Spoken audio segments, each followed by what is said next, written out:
to our fourth and final installment of the 2011 Power Players series, brought to you by our title sponsor, Skylight Financial, a member of the Mass Mutual Financial Group. We hope you've enjoyed the 2011 Power Players series so far. To date, we've brought you Ari Marin of MRN Limited, who discussed downtown development in places such as East 4th Street and University Circle.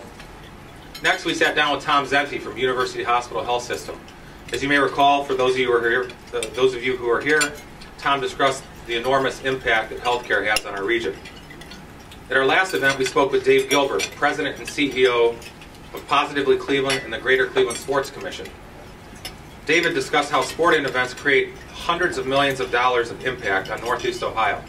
And today, we conclude the series with a great speaker that I've enjoyed getting to chat with over lunch here, Terry Stewart, CEO of the Rock and Roll Hall of Fame and Museum, along with our eagerly anticipated power players that we're going to be recognizing later in the program this afternoon. Today we're going to be recognizing 15 of the region's top power players, each of whom is having a great impact on the regional economy in his or her own way. You'll meet them after a roundtable discussion that we have with Terry. To bring you this series, I just want to take a few minutes to thank the sponsors that have made it all possible. First and foremost, we've got our title sponsor, Skylight Financial, a member of the Mass Mutual Financial Group. Skylight Financial provides integrated financial planning services that help its clients reach their financial objectives.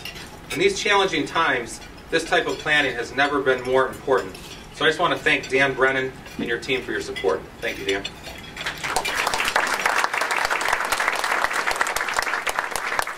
Next is Great Lakes Integrated, the new face of graphic communication. Whether it's pearls, QR codes, converting web to print, or a host of other marketing communication solutions, Jim Schultz, Dean Hanisco, and the team at Great Lakes Integrated have transformed their organization to be on the cutting edge with a host of technology-based and traditional solutions. I'd like to thank you for your support as well.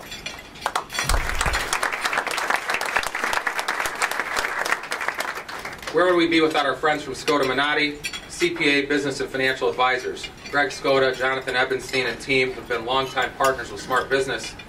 We truly appreciate the relationship. Skoda Minotti is a premier accounting, consulting, and advisory firm that delivers on its promise to provide a broad-based set of services to clients ranging from closely held businesses to public companies. Thank you, Jonathan and Greg and team.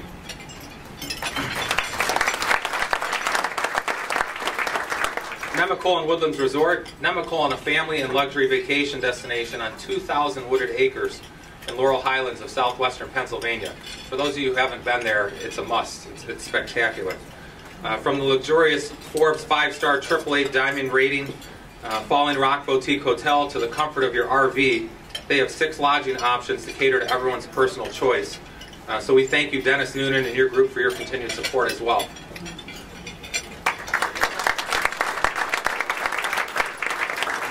Our host, Sammy's. Sammy's, of course, is all about the food, which you're enjoying right now. Denise Fugo, who I haven't seen, but her team of professionals are very passionate about what their guests eat every day. Whether you're planning your wedding, cocktail and hors d'oeuvre reception, or an all-day meeting, Sammy believes the food should be flavorful, colorful, to the eye. So thank you, Denise. And last but not least, we want to thank our friends at Positively Cleveland, an award-winning destination marketing organization that promotes Cleveland and the greater Cleveland region to convention and meeting planners, leisure travelers as well. So again, thank you to all these sponsors. We really do want to recognize them because without them we wouldn't have this event right now. But now I'd like to bring up to introduce our speaker and moderator, Dan Brennan, Chief Marketing Officer and our title sponsor from Skylight Financial. Thank you all for coming. It's my pleasure to introduce Terry Stewart, who's been President and CEO of the Rock and Roll Hall of Fame and Museum since 1999. Terry was born in Mobile, Alabama. He earned 2 undergraduate degrees, a Bachelor of Science in Engineering and a Bachelor of Arts in Education from Rutgers University of New Jersey in 1969. Then in 72 and 74, he went on to earn his MBA in Finance and a JD in Law at Cornell University. Terry spent the next 15 years building a traditional business background. He served as an officer of Connecticut Bank and Trust Company.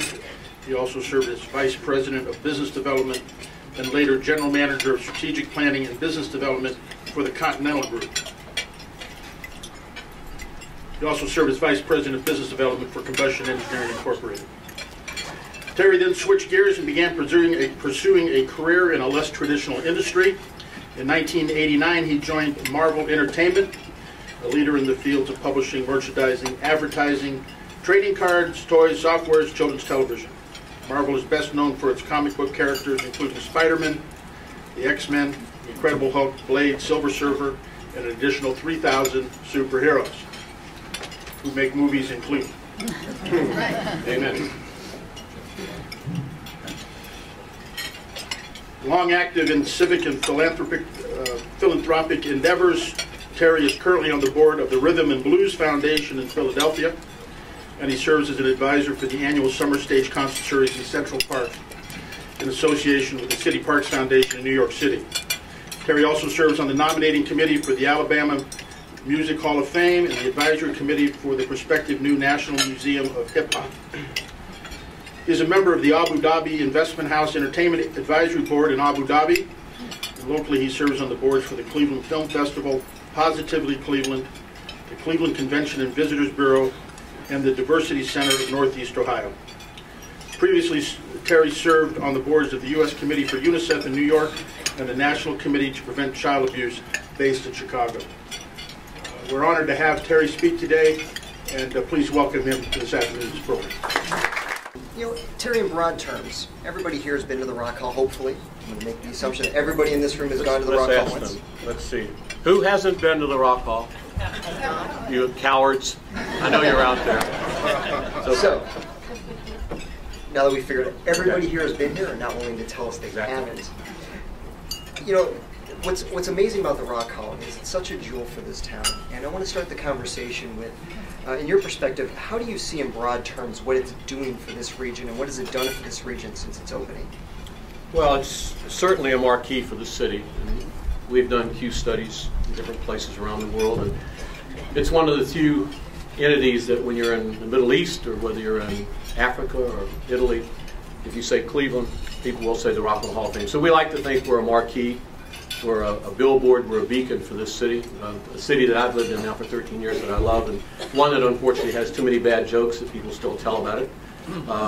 It also, I think part of what's lesser known, it's an economic engine for the city. We've been in business for 16 years, and over that time, the estimated economic impact is $2 billion. It's over $100 million a year. 95% of the people that come to the museum come from outside the region, and they typically stay 2 nights. They go to other businesses, restaurants, and rent cars, so we're very proud of that. And then the years that we have the inductions, which was every 3 years, you have an additional $15 to $20 million worth of economic impact there. So it's an economic engine, it's a marquee. It is also, surprisingly enough, an institution of education. This is probably the least known aspect of our enterprise. Our mission is to collect, preserve, and exhibit and educate. And if you're not aware, we have one of the most celebrated award-winning educational programs coming out of a fine arts museum in the United States. We have won awards for our toddler programs where we use musical therapists that reach inner city kids over a period of 12 weeks, teaching them literacy using music. And then we teach courses such as math, science, social studies, language arts, and finance to classes 1st through 12th grade. We teach at all 3 universities in the city, Case, Cleveland State, Tri-C. Our library's over at Tri-C that opened to the public in January. And so it's one of those. And we're also the #1 distance learning website in the United States, as voted by the teachers 4 years in a row, teaching math, science, social studies, language. So what are we? We're a little bit of everything, but we're really proud of being both a great museum, an attraction for tourists that come to Cleveland, spend their money, and also an educational institution. You know, from the perspective of choosing which areas to go into, I mean, it's a lot of different things you guys are doing that plays on a lot of your strengths. How do you, as the director, as the CEO of the museum, really take a look and say, this is an area we're going to highlight, this is an area that's a revenue driver, this is an area that's pure education? How do you balance all those? Well, if any of you run a not-for-profit, and I ran a for-profit, publicly traded company, so I had to make that transition from an EPS sort of life to a mission life. And we just had a conference yesterday, an afternoon conference over at Severance Hall, doing mission speak. And what's really important and very important for me is to learn to stay tied to our mission. It was very easy when I got here to get seduced by every musical thing in the world, every musician who wanted to play at the hall, everybody who wanted to sign to a label, every festival that wanted to be created. It all seemed like it was a natural outgrowth. It is not. Again, collect, preserve, exhibit, educate. Also, when you talk mission speak, on the revenue side, there are examples of things you shouldn't do. Sometimes the money is very attractive, but the example I use is that my first year I let somebody park a truck out front and give away doggy bacon strips. It sounds funny, but it really was a bad idea, and it upset a lot of our staff and some of our board, and I came quickly to realize we needed a process by which we evaluate these opportunities. So we pretty much go through a prioritization and a look at the mission to see, are there revenue opportunities, earned income opportunities? We're lucky because we have about 500,000 people here, so unlike a lot of not-for-profits, most of our revenue, 75%, is earned, 25% is contributed. And our challenge is to go and make it 50-50 on the contributed side. So we do take on, right now for the first time, we have finally found a licensing agency. It took me 13 years to find one that would rep us because we own no rights to any of the stars. All we own is the name of the institution and the building. And that's not a lot of heavy content for you folks that do any licensing. So we finally found an agency in New York that reps not-for-profits such as the Girl Scouts who have a similar situation. And one of our board members is one of the owners of K-Swiss. We have, by the way, we have a number of board members here today. Thank you all. I see Dan sitting here in front of me. Appreciate Dan Walsh. But we have board members in 20 cities around the country in order to sort of actualize the national, international aspect of what we do. And one of them is one of the owners of K-Swiss, and they've now introduced our merchandise in Taiwan and Korea in stores that they own. So that's, again, extending the brand and extending the mark and maybe revenue on the third level. It really is mission driven. What we see most of the time is a way to establish the brand and extend the mark first, and then perhaps the revenue will follow. Most of the revenue is going to come out of Cleveland, out of the building, out of the store, and out of our philanthropic opportunities. Interesting. You know, you mentioned about concerts. We know there's a lot of different special exhibits. I want to explore a little bit the concerts that go on there. How do you determine who's going to come and play, and how that's set up? Well, it's somewhat frustrating for a lot of folks. They want us to have a lot of shows and a lot of concerts. We really don't. Everything we do, for the most part, is connected to our educational programs in support of what we do. We do have an annual gala that occurs most years in May. We won't next year because of the inductions. And we have a summer concert series where we do try to get some emerging bands. Other than that, almost everything we do is based on bringing artists in to interview them for our archive series, because we film and tape everything. We stream it now around the world, and we film and tape it for the library, so you'll be able to see all those interviews and performances. So we really, and also really want to compete. This city is still a great music city, and it's still over-venued for the size of population that it has. And the club system here was extraordinary in the 40s and 50s and 60s and 70s. I didn't grow up here, but I'm aware of it.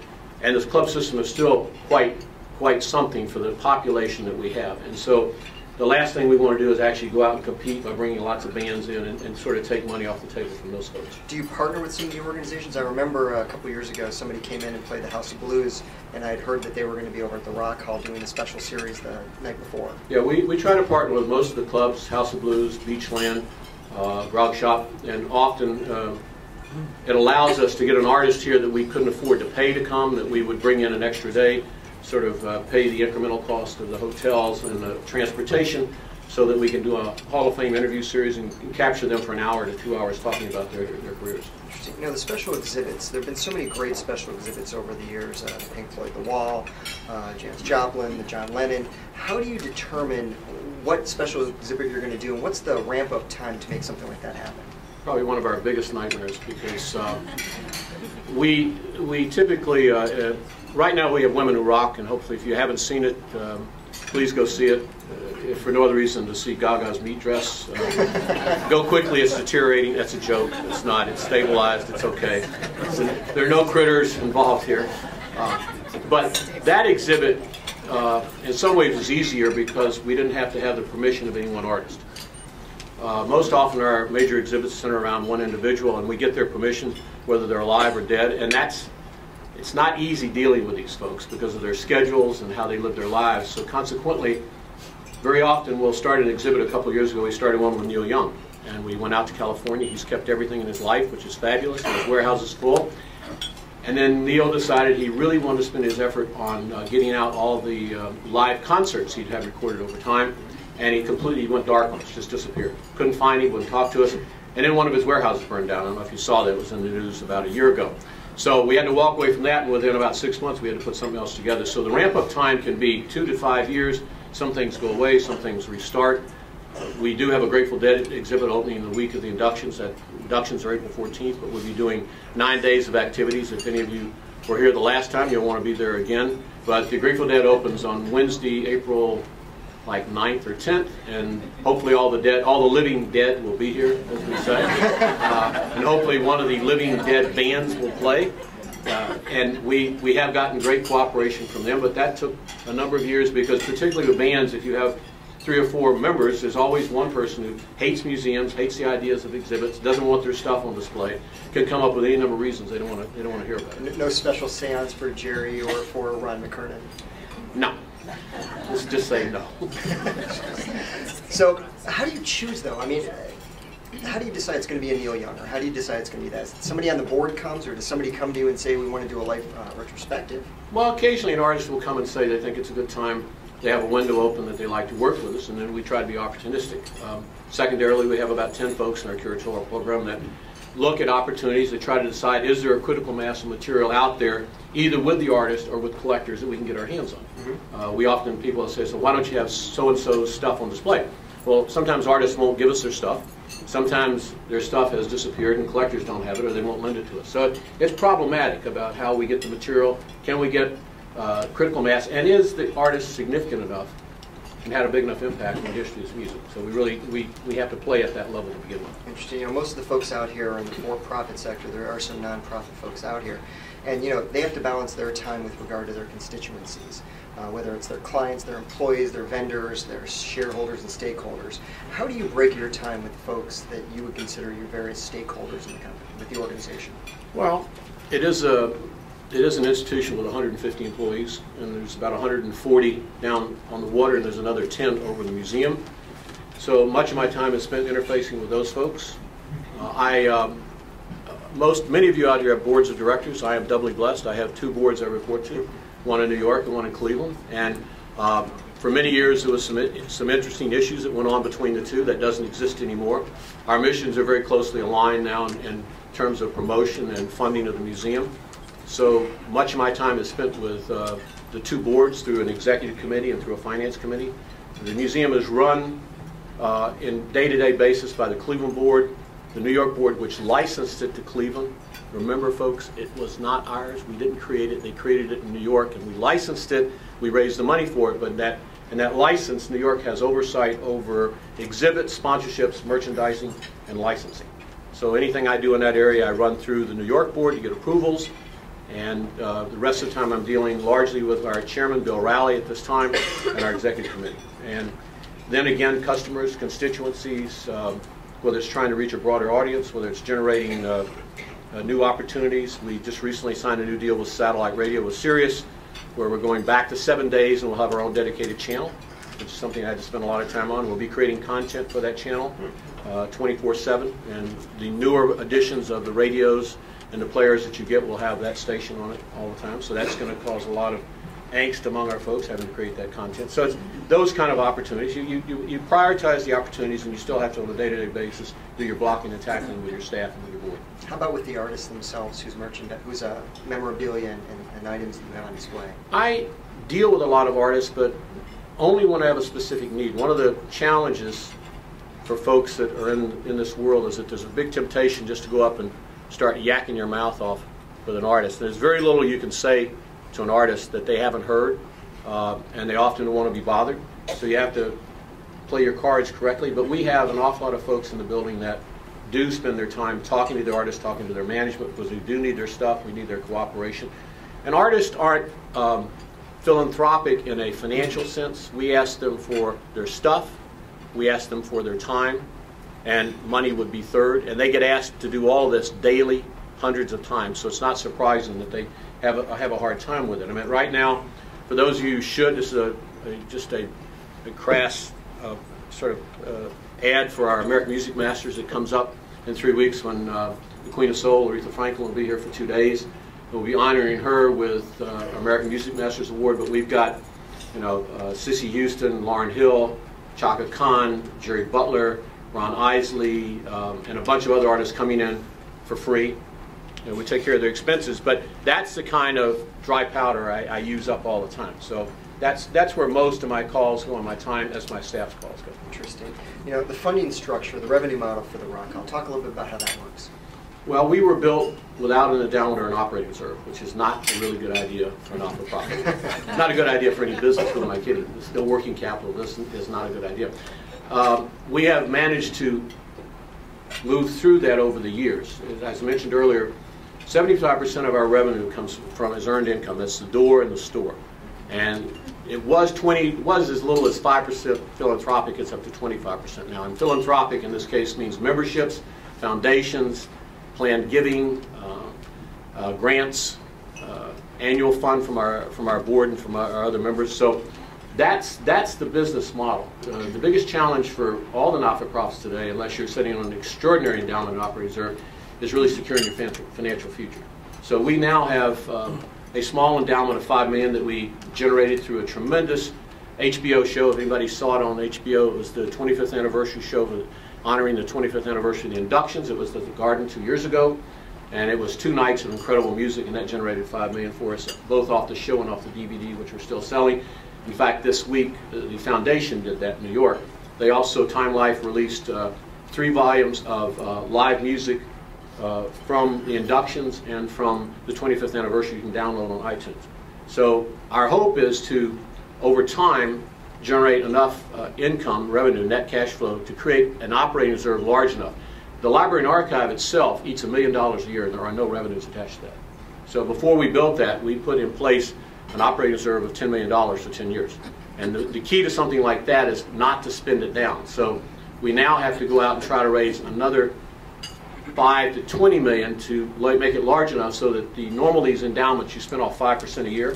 I don't know how you make 5% a year anymore, but you spend off 5%, and that would be the $1 million we would need to run the library, so you don't penetrate to sort of the principle, the corpus of that. So it's a lot of moving parts, and at the same time, 500,000 people still have to come to the museum every year and spend money in the store. The good news about that, with what's going on in Cleveland, we're so excited because of the casino, the medical mart, the convention center, what's happening on the flats, what's happening down near us with the Browns. All that suggests that travel to Cleveland will increase just, integrally with what we're seeing now. And typically we get a big percentage of those people. That rising tide will lift all of our boats, I think. Hopefully on a destination basis, it lifts our boat a little bit higher. Is there any kind of statistic, if somebody's coming into Cleveland for something and they're staying 2-3 days, where the Rock Hall becomes the #1 thing they're going to do other than what they came for? Do you have those statistics? Not per se. We do focus groups, and we're getting ready to go out and do some more. We do them around the country and drive cities particularly. And I think the statistic for Cleveland, we're within 6 hours of 48 or 50% of the population of the country. And we do these focus groups, and we ask them a number of things. What exhibits would you like to see? And surprisingly enough, there are no singular exhibits that drive attendance. Every exhibit we do allows us to do PR and advertising to tell the world, come to Cleveland, not for the exhibit, just put our name back out there.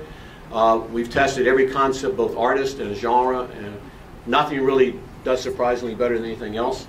I remind people, as I said earlier at lunch, as much as you may love John Lennon, there's 1 million people out there that hate Yoko Ono because she broke up the Beatles, and they won't come because that stuff is there. And that's the kind of dynamic that exists in our museum versus whether you're a Picasso or a Gauguin fan, you may not like them, but you're going to go see them because you'll never see them all in one place again. So there's very dynamic. But we also, the thing we do know is that in focus groups, we are largely the decision maker for people on a tourist basis who are coming to Cleveland, is to come to the museum. The biggest challenge is bundling that message with all the other things there are to do here. And that's something that I'm on the Positively Cleveland board, and so that's part of our challenge here, is to make sure that everybody knows all the assets this town has between the great sports teams and the museums, the orchestra, the zoo, et cetera, et cetera. Excellent. We're going to open up to questions in just 1 second, so get your questions ready. We'll take questions for about 15 minutes. But Terry, my last question is really the induction ceremonies. Coming to Cleveland next year. Did you get a ticket yet? Not yet. I'm going to talk about. Are you a member? No. he was teasing me earlier. I was a charter member whose membership elapsed. My favorite. He's never going to let me live that one down. My most hated statement is, right. I was a charter member, but. But I've hit him hard up here. I apologize for that. But That's all right. it assures me that I'll get the check in the next week or so. Exactly. We'll see each other shortly. But the induction ceremonies themselves, you know, in order to bring that to town, there must have been a lot of years of legwork. If you could talk a little bit about what that took and how that's going to have an impact itself, and then we'll have questions from the audience. Well, interesting enough, we were always capable, even though it's run by the foundation, we were capable of bringing the inductions here. The problem is the financial challenge. Being a museum without an endowment or an operating reserve, to take on the risk of the inductions, just doing it for one night, which is what they do in New York. One night is roughly $3 to $3.5 million. To take on that risk of selling the tables in this town and putting the structure together was something our board was not comfortable with until we got to the point where we built a small operating reserve, we've got an endowment now. And secondarily, Mayor Jackson came to me 5 years ago, and said, what's it going to take to get the induction here? And I told him the story. He said, I want it here every year. I said, well, you don't really want it here every year. It'll kill me. It'll kill us to try to raise those funds every year. So we came to the conclusion that every 3 years would be the best. And then the mayor very heroically agreed, to help fund it. And he put some money in it because of the economic impact of the event. And that allowed us to leverage it with foundations and other institutions. Now the second time around, we've gotten city, county, state, foundation, and private funding to make this a reality. Our budget for the week next year is about $6.5 million.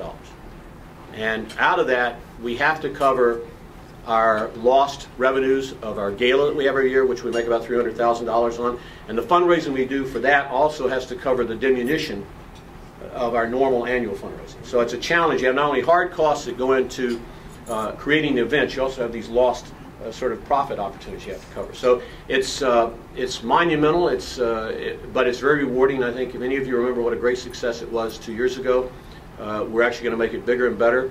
And to give you a sense, it will actually open with a press conference on, I think it's April 5th, which is a Thursday, 2 Thursdays before the Saturday.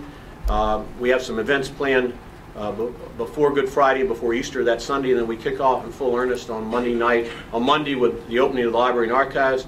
On Tuesday we have our Rock My Soul Gospel Awards show, which we'll do over at Cleveland State. We'll honor a famous gospel star. That's a free show for the city. Wednesday we'll open the Grateful Dead exhibit, and hopefully one of the Dead bands will be here, and the Dead will be here. Thursday is a free show for Cleveland, the concert for Cleveland, which I was just talking to Lynn Kamarowski. We're very pleased. It's going to be at the Q this year. That's a wonderful thing. And we will have a lineup, a very diverse lineup. Last time we had old school hip hop, we had the OJs, and we had Dave Mason. We're going to go for even more and bigger talent this time around. We'll see if we can get it in here. Again, we have to beg and borrow and steal to get them in here. We can't afford to pay people their going rates. Friday night's the VIP party at the museum. And Saturday is open free day at the museum, and then Saturday night is the inductions. And if you're not aware, we've actually sold all the tables. We sold 130 tables already. And we're taking a waiting list because we have to hold a few tables for artists and other folks, and if they drop out, and certain people may drop out of their commitments to buy the tables, plus there's 6,000 seats upstairs. And those seats go as little as $50 and as high as $300. So I urge you, if you're interested in going, you should all be interested in going. If you are a member, you will get first crack at the upstairs seats. So there's still time to join. Those seats won't go on sale till December. And we're very excited about the inductions coming about. And you know, I just happen to have here the nominees this year. I don't have the inductees yet. If you didn't see it, it's the Beastie Boys, the Cure, Donovan, Eric B. and Raheem, Guns N' Roses, Heart, Joan Jett and the Blackhearts, Freddie King, Laura Nero, Red Hot Chili Peppers, Rufus with Shaka Khan. I don't know if I told you Shaka Khan will be here with Aretha. Small Faces, The Faces, 2 groups. The Spinners, Donna Summer and War. And the ballots will go out in about a week, and we'll get the results back in the end of November. Of course, we're all hoping that we'll get somebody like Guns N' Roses so we can have full drama to see if Axl and Slash will show up, and if they show up, will they get on the stage? And if they get on the stage, will they start fighting? And, you know, that's what makes it fun. And that has happened before, folks. That has happened. That has happened. So. Excellent. Let's take some questions from the audience. You got a question? Just raise your hand. I'll answer the one you're all thinking, why isn't Rush in? Because they didn't get enough votes, okay? Same thing with Kiss Moody Blues in Chicago. I was telling folks at my table, I get about 10,000 emails a year that start out, I can't say what I said at the table, dear moron, and go downhill from there about why certain acts aren't inducted. And I promise you that every major act you can think of, and probably most minor acts, have been nominated at the committee level, of which there are 40 of us, and just have not made it to the final ballot for whatever reason. The nominating committee has inductees, major artists, writers, journalists, critics, doctors of education, et cetera, et cetera. And very, very knowledgeable group. We're allowed to nominate 3 acts. You can't talk about popularity, hit records. You can only talk about impact, influence, innovation, and excellence in music. And we stay in a room all day until we come out with a ballot. That ballot is sent to 600 voters. The 600 voters are the largest block of the 400 living inductees. So when somebody doesn't get in, and they write me, I say, write Prince, call Bonnie Raitt, call Bruce, call these people. I'm one vote, but that's 400 voters right there, so they make a difference. So, and you have to get a majority of the votes cast to get in, which usually, given the way it's weighted, it means 5 to 7 artists get in as performers every year. We also have non-performers, early influence, and musical excellence, which cover a whole raft of individuals who are involved with the music industry who also get in. Not every year. We don't always have inductees in that category, but we have them most years. Interesting. Nope. Oh, way back in the corner. There we go. Hi, Terry. Thanks for coming. You know, we used to read all these stories about rock and rollers trashing their hotel rooms at these wild parties. Is there anything you can tell us about anything that happened in Cleveland? Any insights? Well, I can, but it's secondhand. But and most people, there's probably a lot of people here who know the stories better than I do. But Swingo's was the rock and roll hotel in America. It was known that you could tear the place apart. They wouldn't say one thing to you. They just charged your credit card for the walls, the windows, whatever you tore up. Most hotels made a big deal out of it. You know, they get mad. Swingo's never worried about that, and it's unfortunate that institution is gone. And if you've seen Almost Famous, the art direction for that movie did come out of Cleveland, and the hotel in there, even though it's not named, is Swingo's. So some of that still goes on. Who was at the trashed hotel this week? Oh, a baseball player. Some baseball player trashed a rented house. So we still see it sometimes in limos and hotels. Not as much as we used to, though. Over there. Hi, what's the next exhibit after Olympia Rock? Grateful Dead. That week, and as I said, you know, sorry, you weren't paying attention. It's okay. Well, I'll ask this question then to that. How long will that exhibit last? Our exhibits are quite expensive to put together, and as such, they usually stay up for almost a year.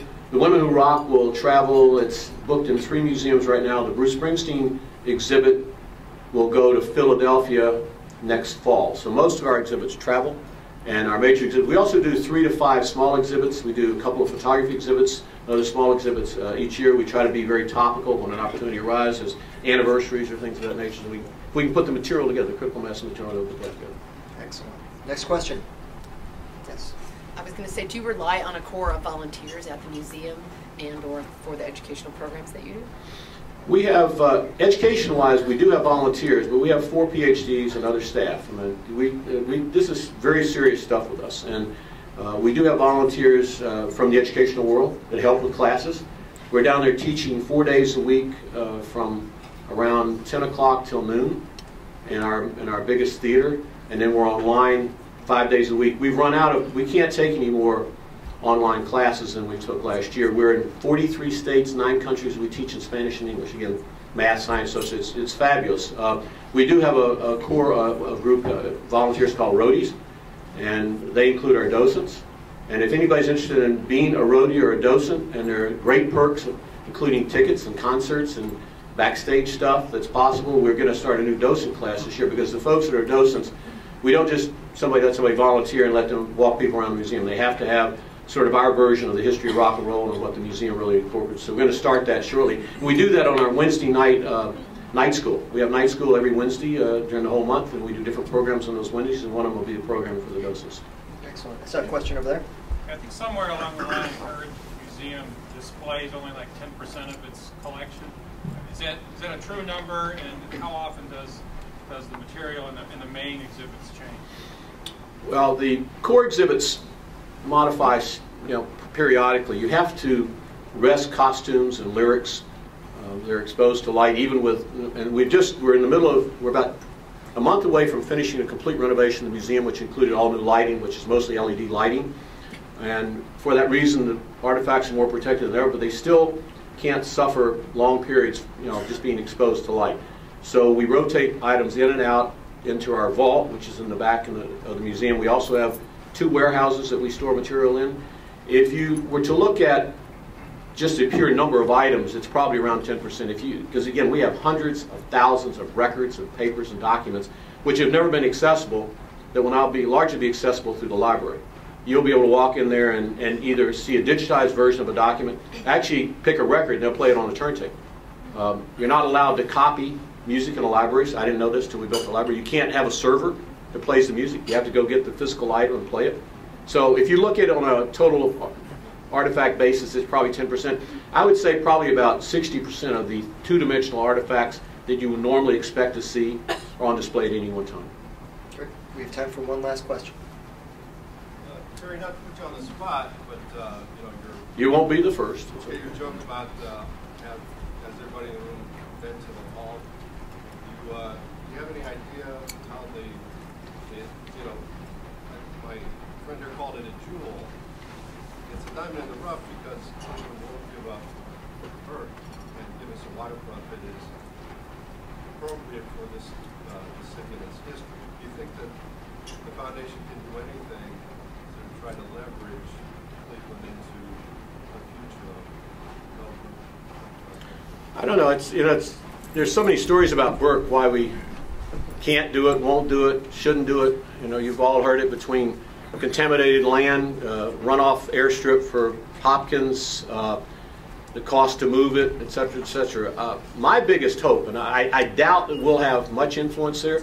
What's interesting is the museum was built with a feasibility studies that said that the waterfront would be developed, and it said that we probably would never be successful if the waterfront wasn't developed, because there was no understanding that as many people would come from around the world as have come. And obviously the Science Center is there and Brown Stadium is there. What's exciting to us is that I think that the new waterfront plan, which is certainly a viable plan as far as we're concerned, could have the chance of being jump-started, particularly by some of the activities that the Browns expect to do at Brown Stadium. We haven't heard much about that in the last few months, but we have the Browns are on our board, and we work with them. We're very excited about some of the ambitions they have around sort of the Lambeau Field kind of venue. And I believe if some of that activity takes place, it will generate some additional economic activity out there. There's a need to build a connector between our building and the Science Center. That's the biggest need we have. We do not have a parking lot. Can you imagine you build a $100 million world-class museum without a parking lot? It's nuts. But that's never going to change, so it's not going to change.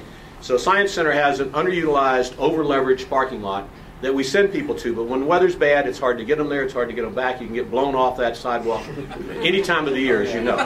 And it's the biggest wind tunnel in the world, as far as I'm concerned. But our hope is, and we're looking for funding for that connector. But that connector fits right into the development plan, which connects the whole waterfront, that you will then be able to walk both summer and winter down there. And we actually think there are opportunities to develop space between us and the Science Center. I've had a proposal for a boutique hotel there. Does that work? Well, 95% of our attendance is from outside of the city. Science Center is building their NASA Center, which will be a destination unlike the Science Center now, which is mostly local. If the Browns go forward with their plans there, that'll be a destination. So maybe that is a way that we help start that whole process. To me, it's most important that we develop the lakefront that's possible. I'm like every other person here. I really wish we had Burke available, but I've heard so many stories, I don't know if that's really possible with anybody's leverage involved. Excellent. We'll squeeze one last one in. Keep it brief. It's very important, Terry. We want to know if you're a musician yourself, and what do you play? Well, I play alto sax worse than Bill Clinton. I mainly play the radio. Popular culture has been my life since I was very small. I got lost in the weeds being a banker and an engineer and a lawyer and all this other stuff. And having been at Marvel and now doing what I do, the main thing about me is that drives my wife nuts is that I have 500,000 records. And I have, 10 jukeboxes, and I collect all sorts of stuff. Mainly it's about enjoying and listening to music to me. I played music for a long time, but as much as I enjoyed it, I never enjoyed it as much as I enjoyed going to hear it. And in fact, one of the frustrations of living in Cleveland and working as much as I do is I don't even get to go to the clubs as much as I want to. And if you don't know, as I said earlier, we have a great club system here. We have a great system of emerging and established fans between the clubs that I mentioned earlier that come in. So that's my big joy. Ladies and gentlemen, Terry Stewart.